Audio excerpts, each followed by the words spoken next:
Hey guys, it's AJ and I'm reviewing the Batman Legacy Arkham City Nightwing. Now, as you can tell, his attire, his suit is from the Arkham City game, and I really love this figure. It's very accurate to the video game.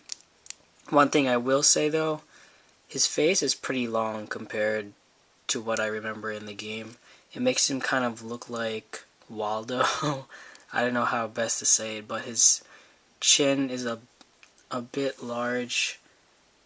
That's like my only complaint about the figure. Otherwise, it's a really cool figure.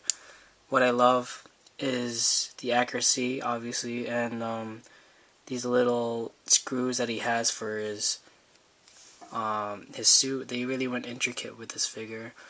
All the little Kevlar material on his suit, the ridges, and just everything is very accurate. The shine that he has for his Nightwing symbol, all the blues here, it's a really nice blue, and what they did with the shading and just the shine, it makes it really stand out as a figure. So that's what I really like about it. And of course it comes with his scream sticks. Unfortunately, there's no attachment to have it on his back. That would have made the figure really awesome. But it's alright, because you can just pose him with his sticks in hand anyway. One thing I will say, since his grip seems to be a bit loose, it can be hard to have him hold the sticks, but if you have it in the right position, it won't be that bad. Now, his articulation is similar to the DC-UC line, but the thing is his height. That's another thing I have to say. I lied. I meant there's like two things I don't like. His height is like a DC Direct figure. Now this is the DC Direct Batman Incorporated, and you can tell that this is about the right size because their head matches like with their size, the circumference, and the height is about right, I'd say. Maybe Batman should be a little bit taller, but it's okay. Now, if you put a DC-UC figure next to him, he's way too tall. Like, it would seem like Batman's the sidekick.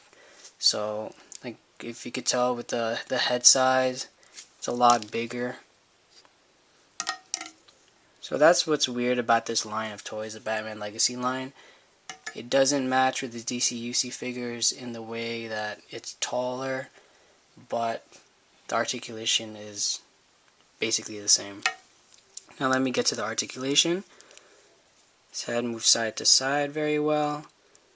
Can kind of go up, but it doesn't stay up. Looks down pretty well. Very good ratchety ab crunch joint. He goes side to side with his waist. And his arm doesn't move all the way out, but can go forward. One single joint, but it can at least make it 90 degrees, which is okay. And his wrist can rotate. He has the famous DC-UC crotch pit, whatever you want to call it, over here, which it makes it very flexible. And since Nightwing is supposed to be acrobatic, it's good that they chose this kind of articulation. He has a mid-thigh rotation, single bend at the knee, and his ankle can go up and down. And that's it for articulation. And I have to say, these boots are cool. Really nice Nightwing boots. I think that's all I have to say about the figure. I still love it, despite its imperfections. What really makes it for me, a good figure for me, is the detail and the paint of this figure. They did a very good job. Mattel did a very good job with it. So I would recommend it, especially for Nightwing fans, for Batman fans.